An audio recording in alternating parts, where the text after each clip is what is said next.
This webinar is recorded, so we'll post it up on our page next week for you to find in the future. If you want a copy of it, you can also send an email to the email that you see on the screen, support@elearningbrothers.com, and we'll be happy to send you a personal link for that.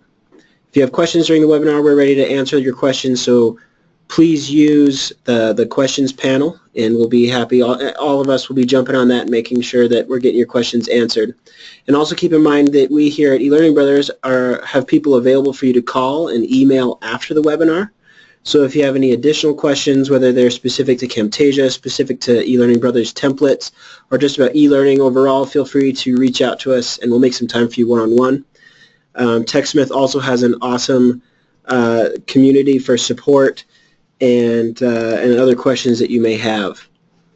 So right off the bat, I'm going to go ahead and launch a poll here. We want to know how you are using Camtasia. So hold on just a moment and go ahead and give us an answer.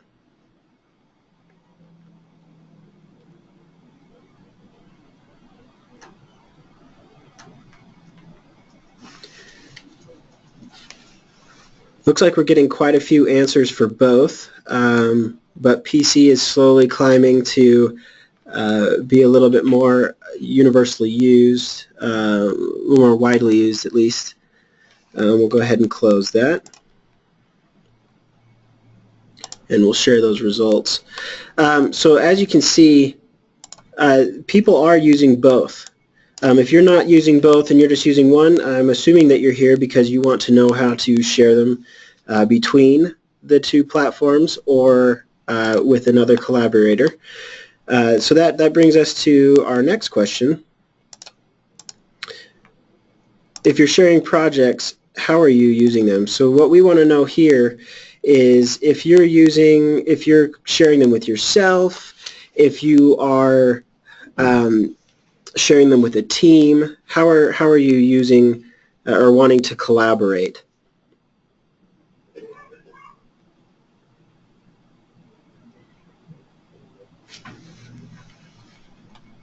All right, looks like a lot of people working as a team on the same project. So while we're still getting these answered, when we create the eLearning Brothers templates, we use a lot of the same collaborative techniques and skills that we're talking about today, and it works really well. It looks like about 50-50 are using them on themselves on different machines or as a team on the same project. We did get a few answers for other. We'd love to see what other reasons you are collaborating in the questions panel if you want to go ahead and share those with us. But without further ado, let's go ahead and get started. So I've got a project here in my Camtasia 9 open, and I'm going to be collaborating with Thomas on his Mac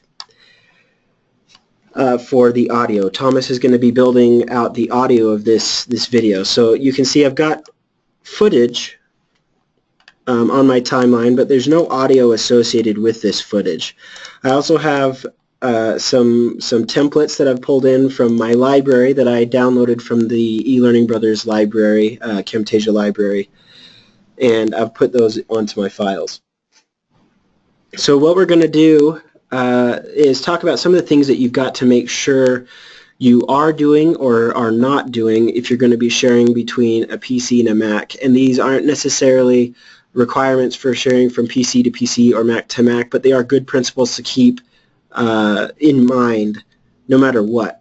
They will help to improve the quality of your products, especially as you're bouncing them back and forth. It'll reduce the number of errors that you get. So first of all, having this template on my timeline isn't going to be a problem whatsoever. This will run fine on both platforms. Here I've got a lower third. It's going to work fine. However, I do want to show what some errors look like and what to avoid. So this is the template as it's built out by eLearning Brothers. If we wanted to change this text box, I'm going to double click on it, and I'm going to delete the eLearning Brothers right there, and I'm going to put in a new callout. So under the callouts, you have all kinds of options. You've got all, you've got abstract, basic, bold, and urban, as well as legacy.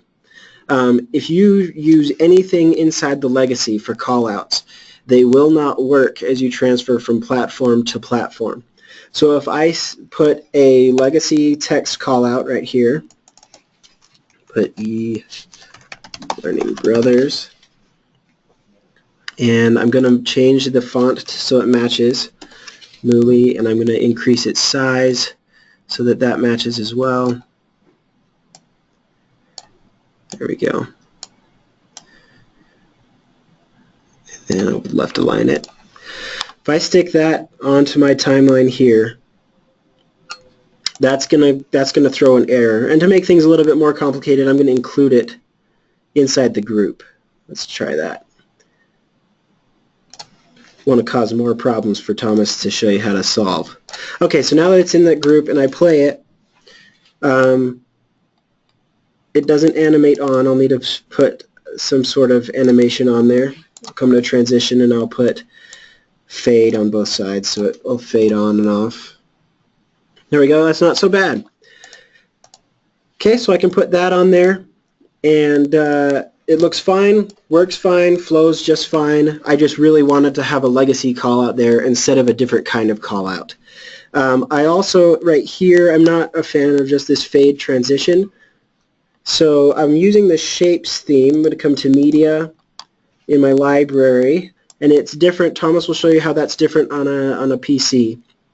But I'll come to my library, and I'm going to pull up my shapes theme, and I'm going to come to the transition. I like the first transition, so I'm just going to drag that on top of it, hit play, and that transition helps to smooth out just that crossfade transition.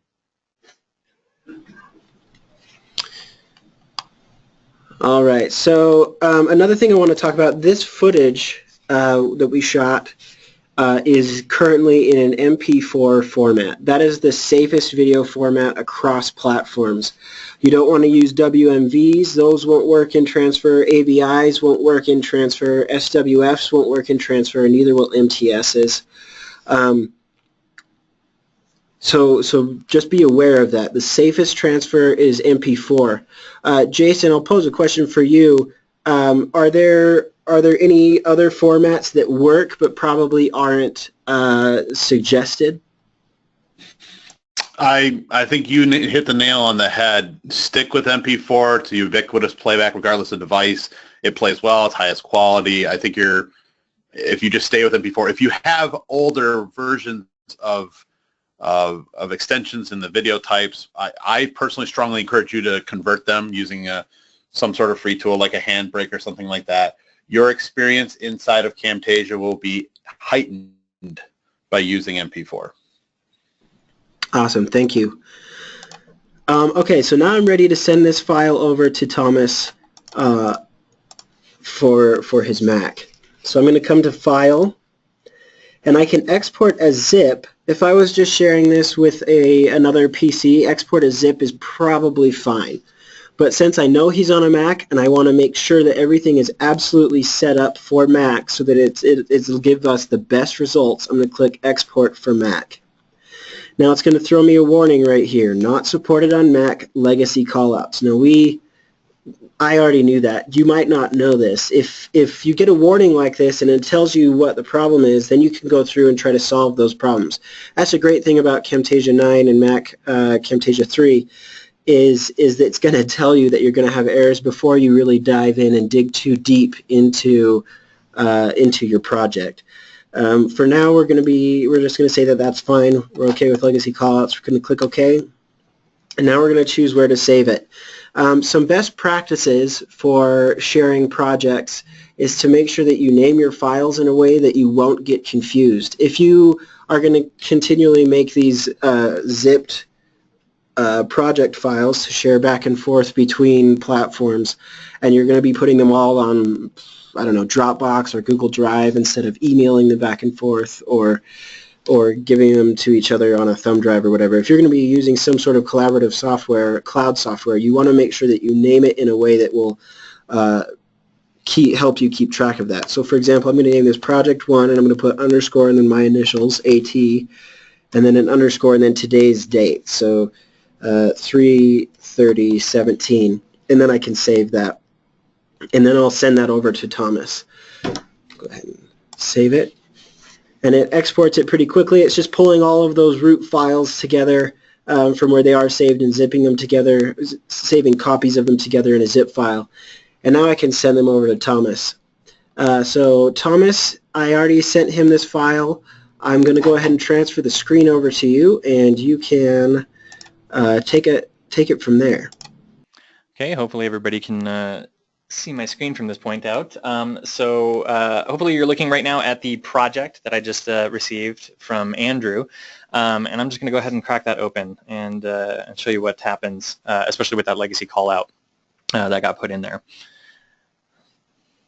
Opening up. So as you can see, it throws you an error right off the bat. It says that this particular project contains unsupported features. It doesn't actually particularly tell you that it's that legacy callout. So usually when you get this this error message, you kind of have to do some hunting. And there are a couple of ways that you can do this that are going to be really easy for you to be able to find it. If you know the project well enough because you've kind of back and forthed it, or you just kind of know what it's supposed to look like when it's done, you can just kind of scrub along the timeline and say, okay, everything looks all right there. Oh, wait, now we've got our missing text. And so I know that there's where the problem is. So I know that this is the particular group of objects that I need to drill down in, so I'll go ahead and do that. And when I do, I can find the legacy callout. So as you can see right here, there's a shaded box that says callout on it, and I'm like, this is where the problem is. And so you have a couple of options here as to what you can do. You can just leave it alone. So I know that Andrew just loves his legacy callouts. I don't want to touch it, and I know that I'm just going to end up sending this back to him anyway, and it doesn't actually affect any of the work that I'm doing. So I can just let it alone, and then when I export it back out for Windows, it will just stay. It'll continue to work fine once he gets the project back. So that's one option. The other option that you can do is you can actually just replace the annotation and the callout entirely. So as you can see, I've come up here to annotations and to callouts, and if I wanted to, I could grab one of these basic callouts and just put it into the timeline, make sure that it's the same size, get it into the right position, get it into the right position and everything, change the text as needed, and then just delete out the old callout if I need to do that. This brings up another potential error that you'll run into. This entire template was designed using the font Muley. Thomas didn't have Muley when I sent him the project, so I ended up having to send him the font files. So do keep in mind that when you zip a project, the font files are not zipped inside of that, so you'll need to make sure that you send those separately and include them with the project that you send around. The good news, of course, is that once you send the font file once, you don't have to send it anymore. Yeah, and it actually should be really, really easy to use at that point, and then you've got it for life. And so that's basically some of the ways that you can handle some of these legacy callouts. They tend to be, I think, probably the biggest problems you're going to have when you're working on projects, especially if you brought some projects up either from Camtasia 2 for Mac or Camtasia 8 for PC.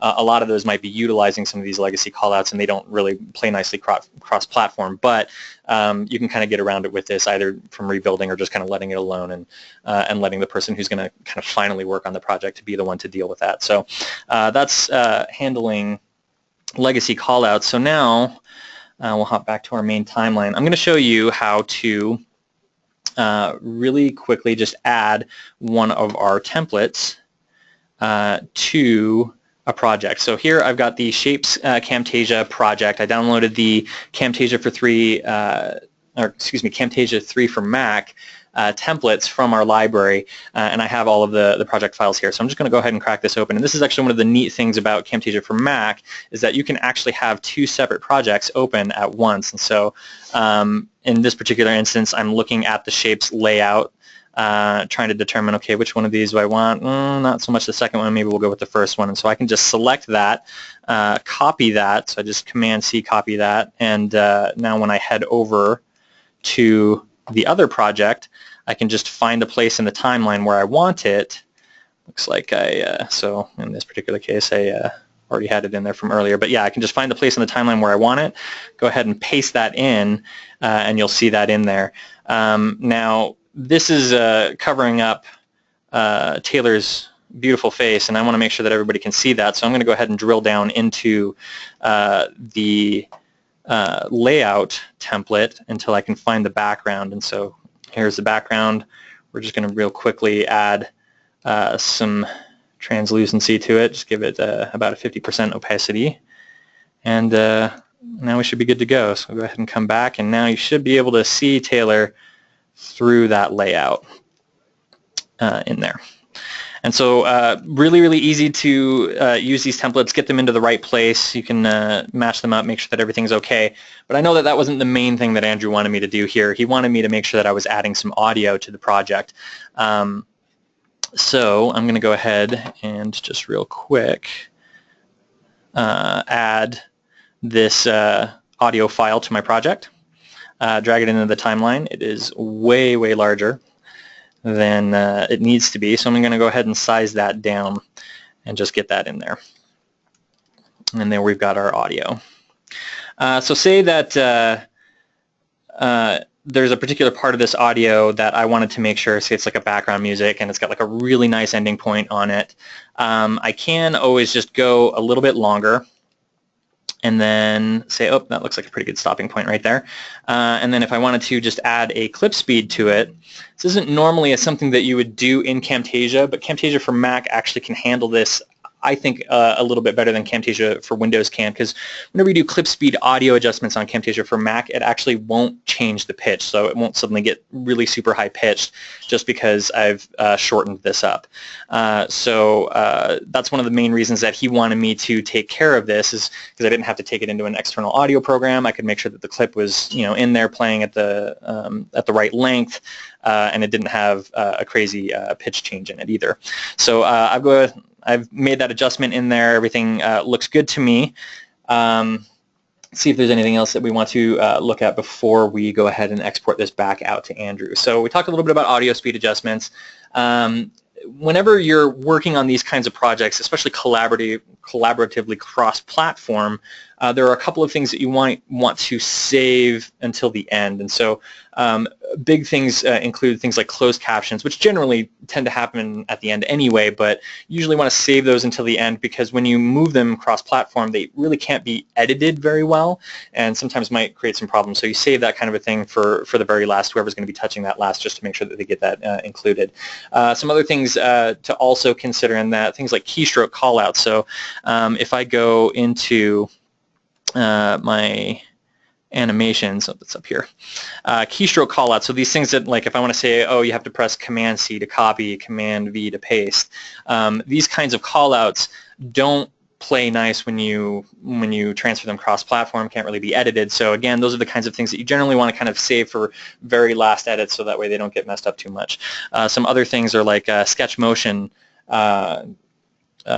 annotations. Any of these kinds of objects are also going to be the kinds of things that don't really play nicely when you mess with them. And then there are a few things that are exclusive to the platform. So if I go down here to visual effects, this is one that often gets used. It's the device frame, so it basically makes it look like your video is sitting on a Mac laptop. PCs don't have that because PCs aren't Mac laptops, and so there's not really much of a reason to do with something like that. And so that kind of a visual effect is not going to be able to transfer over very well. So make sure that, again, those kinds of things are saved towards the end. Highlight callouts also have a few issues on a Mac that I don't believe they have on the PC, and Andrew can correct me if I'm wrong here, where pretty much any callout, as far as I've seen, at least in my usage of it, will be just fine with the new behaviors features, but these highlights will not. They don't take behaviors at all. And so if you wanted to attach a behavior to a highlight, you want to make sure that you do something like that on a Windows machine. And so again, just kind of saving those kinds of things for the right machines that are going to be able to handle those options. Yeah, the error that you're running in with most of these, so you can, I mean, if Thomas put in closed captions now and then sent it back to me, it would still look like closed captions, but they wouldn't be able to be edited. The same goes for keystroke callouts. They just become burn-in, well, not necessarily burn-in, but they become non-editable objects. So that's something to keep in mind with closed captions, keystroke callouts, sketch motion. All of those are that way. The highlight, the error on the PC is that you can't attach behaviors to your highlight, and I'm sorry, that's on the Mac. On the PC side, you can apply the behavior, but it treats it like an object. So it'll just do whatever the object type of behavior would be. Another thing that I wanted to point out is Thomas, while I did send this to Thomas for him to do the audio adjustment where he can speed it up and not change the tone, when he sends that back to me, I will get an error that says, hey, by the way, this isn't going to sound the same, and then when it plays on the PC, it will not be tone adjusted. So it doesn't burn in.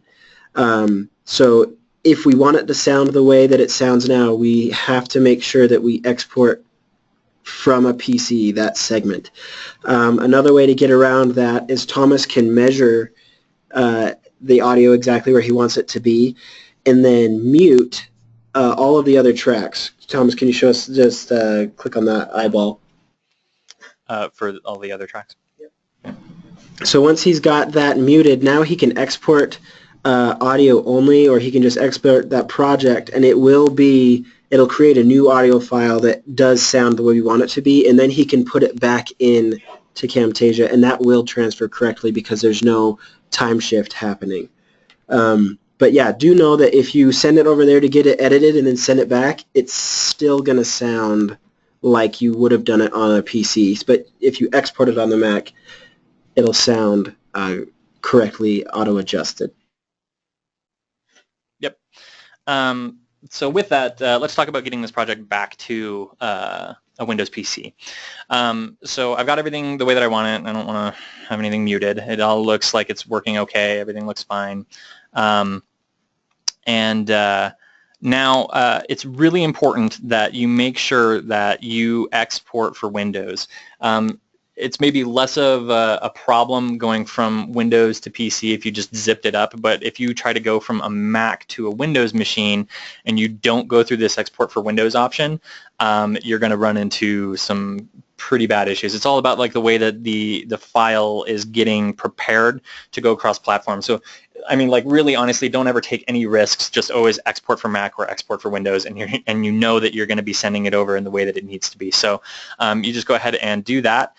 It'll again talk about some of the problems. So it says clip speed on a file with audio will sound different on Windows, and we've talked a little bit about that. And it also talks about legacy callouts. In this particular case, we don't have to worry about it because the legacy callout came from the Windows machine in the first place, so we already know that, and I didn't use any other additional legacy callouts, so we know that that's not going to be a problem, so I can just go ahead and continue. And so in this particular instance, as we're talking about versioning, it's the same date today, so I'm just going to save this out with my initials instead, and then get that over to Andrew. All right, great. So I got the project back, and it was zipped, so I unzipped it all into this folder here. And when I open that up, it shows all of those files, including the file that Thomas added here. And I'm going to open up the project down here in the corner. Really quickly, while this is opening, I do want to talk about templates, ELearning Brothers templates that work best for cross-compatibility. I've got them pulled up right here. So here is all of the Camtasia templates that are available by ELearning Brothers. There's 328 files here that we can scroll through. And there's quite a few of them here that have this big notch at the top, new Camtasia 9 template. Any of these that are marked with that large green banner across the top are your best bet for using cross-compatibly between Camtasia 9 and Camtasia 3. The reason being that these were built in Camtasia 9, so they have all of the font types, all of the behaviors and everything that works flawlessly with Camtasia 3. If you use some of our other templates, these older ones like this one, or let's find some other ones down here. There's a steel one that's got a rocket ship in it. I mean, there's all kinds of, there's loads of awesome templates here, but these were built in Camtasia 8. So that means that they'll work great in Camtasia 9, because Camtasia 9 will just convert it, and it accepts any legacy callouts that are already built into it, because it is from PC to PC. Now, if you try to open those in 3, you're going to get, very likely, you're going to get legacy callout issues. Now, Thomas already showed how you can, find those ones that are barred out and replace them with something more useful. But just do know that if you're going to be cross-compatibly using our templates, that the best bet is these ones marked with the new Camtasia 9 template. All right, so coming back into Camtasia, I got this error that says clip speed on a file with audio will sound different on the Windows platform. I know that, so I'm going to click OK. And it's still loading. Okay, here we go. So here he's got the audio up on top. He's got the new shapes template on there. So it's all looking good. Everything worked fine. Again, if we played this, though, you won't be able to hear it. But if you play it, the audio will sound much higher pitched than it did before. So that we can either do the whole export and then re-upload to fix that on the Mac side, or I can just know that I'm going to have to send that back to Thomas for it to work. Also, keep in mind, so I put the legacy callout here on top of this this template, and it's showing no problem on my side. So because it was created in the PC side, as it came back to me, when Thomas didn't replace it, it came back to me, it is working just fine. And the same principle works with the PC or Mac to PC and then back to Mac. Those are all good there. So I'm looking over. The best bet is to just plan ahead. Thomas, do you want to talk about some of the things that we did to plan ahead? Yeah, I mean, we took into consideration some of the things that we knew had like strengths and I guess you could say weaknesses of each different platform. For instance, the idea of the audio, or maybe specific callouts, or maybe some of the visual effects are maybe only available on one platform or another, and we wanted to make sure that we got those into the right person's hands at the right time, and that was a really, really big part of actually making sure that this project worked out okay. It's really going to end up only being a lot of this kind of corner case stuff. A lot of it might be the kinds of things that you use fairly regularly, or you use it infrequently, but just kind of knowing how frequently or irregularly you're going to be using something is going to help you to kind of plan for it in the project and know who should be touching the project at a particular time to make sure that that particular feature gets added. So that's kind of how we looked at this. Your projects are obviously going to differ depending on what it is, what features of Camtasia you like to use. But I mean, outside of, I think, mostly just legacy callouts and in some cases certain visual effects and transitions, if you're using a lot of this kind of core stuff, you're rarely even going to run into problems, and you're going to be able to pass these projects back and forth without too many issues at all. Another thing we talked about was collaborating, sharing. Thomas and I shared these primarily by sending the files over Skype. Sharing them to Drive is a good place. Google Drive, Dropbox is a good place, as long as you are keeping them organized. Jason, if it's not too much, I was going to ask you, yesterday Jason and I were talking about the way to collaborate, and he mentioned that in past when he's collaborated, do you want to tell us some of the things that you've done, some of the precautions that you took to make sure that you're collaborating smoothly and effectively? Sure. So I constantly am collaborating because I work remotely with another TechSmith employee who also works remotely. And what we actually did was whenever we have a project we're working on, we set up a shared Dropbox folder because, let's face it, some of these files are pretty big with all the MP4s and added audio and whatnot. We would get in a practice, and this is literally a practice, much like the gentleman here talking about the naming conventions of files, of submitting a project to a folder, and then contacting the person you're collaborating with saying, in my case it's Ryan, hi Ryan, the project is in the folder, ready for you to work on. And then I would just get in the habit of not touching that until I heard back from him. Secondarily, you could also create a second version. Like I may have a project that's tagged with Jason's edits or Ryan's edits or final edits. It's just kind of coming up with a good communication plan in terms of naming conventions, because without getting too messy, we wanted to make the collaboration process easy, and there's not a way to check in or check out projects for this type of creation. So same thing would happen in a shared Google Drive folder. It would work just the same. Same with like a OneDrive folder. Though I will tell you personally, the best experience I've had with sharing collaborative files like this is through Dropbox. It's just been it's easy. So just be very communicative and you'll have some success. Awesome, thanks for that. Oh yeah, one other thing I wanted to talk about was, so all of these principles, like I said at the beginning, these do work fine for sharing from Mac to Mac or from PC to PC.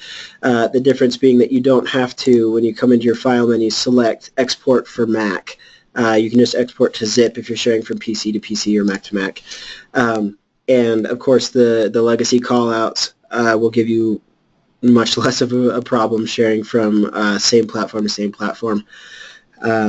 And again, the audio editing. So a lot of the errors and issues that we've talked about have been because of collaborating cross-platform. If you're not worrying about cross-platform, then collaborating is a lot easier because you know that the other person has all the same effects and things as you do, as long as they're also operating on a Camtasia 9.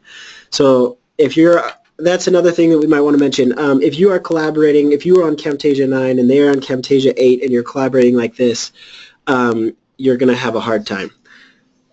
Camtasia 9 can read Camtasia 8 files. Camtasia 8 cannot read Camtasia 9 files. So if you know anybody that's still operating on Camtasia 8 that is in your group and somebody else is operating Camtasia 9, different versions, just be aware that TechSmith has an awesome deal right now where you can get you can upgrade to Camtasia 9 for what is it, Jason? A little more than half off right now?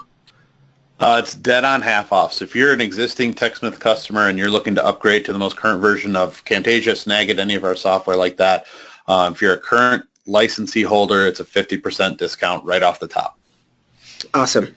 So yeah, check that out. If you are having qualms about moving to 9, go ahead and check out our blog. The ELearning Brothers Camtasia blog has loads of stuff about Camtasia 9 and some of the benefits of Camtasia 9. It's really operating a lot better than Camtasia 8 was for me, and I'm loving Camtasia 9. You'll also have full access to all of our templates if you have Camtasia 9. So that's good. Another thing to know is with Camtasia 9, you get 8 free ELearning Brothers templates built in right here under Motion Graphics ELearning Brothers. Here's 8 templates that come built into Camtasia 9 from ELearning Brothers. So, I mean, there's lots of benefits to updating to Camtasia 9. So I'd encourage all of you to jump on that if you haven't already. I think the best part, and Andrew, you kind of alluded to it, is upgrading to the newest version allows you to create content that no longer looks dated. So if you are someone who gets a lot of their consumption of learning from, say, YouTube, and you see videos out there, we can actually pick out, both of us can, oh, that was made in Camtasia 8 3 or 4 years ago.